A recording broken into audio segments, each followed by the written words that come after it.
I wanted to talk a little bit more in terms of how to make ChatGPT work for you. So, like, how do we harness the best of ChatGPT, right? It's always good to leverage technology to be a better writer and communicator. Looking at copywriting in a profession, if you're a marketer, if you're a content creator, if you're a blog writer, even if you're a student, we don't really have the time to sit and let inspiration hit us in that sense and let the words kind of come to us. This goes into my second point, which goes into, automating processes. Literally, automation is everywhere.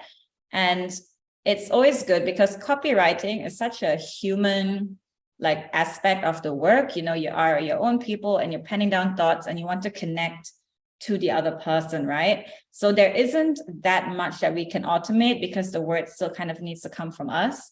However, ChatGPT does help us automate these prompts and it helps us automate these revisions. Next thing, be more engaging. And I think this is across all communications.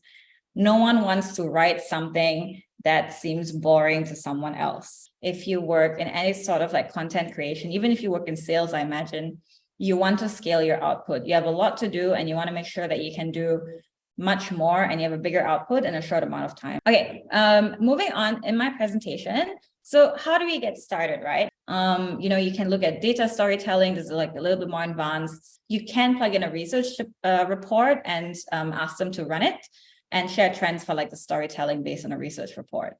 Something else, contract drafting, run a piece of content. And actually, this is really good. So if you work with, let's say you work with Apple, right?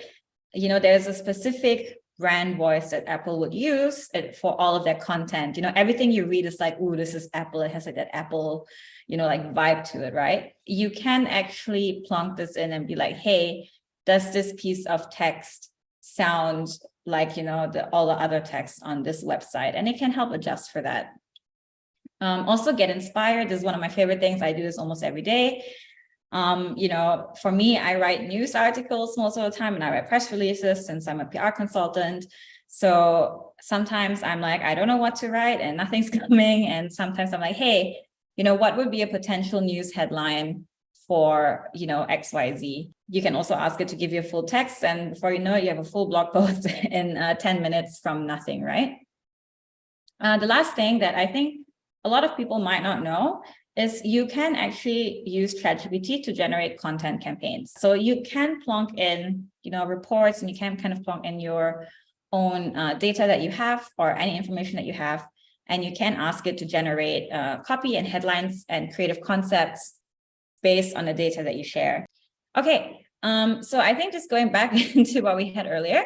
So looking for ask about the prompts, right? So if you remember my description from the first slide earlier, this is how I got there, right? The more you play around with it, the easier it becomes to use. You learn the capabilities and you learn the limitations. So be clear, be direct, and specific for best results. So with all this being said, with ChatGPT's ability to write pretty decent content, to automate a lot of processes, to do some research for you, where do we actually stand in terms of the technology, right?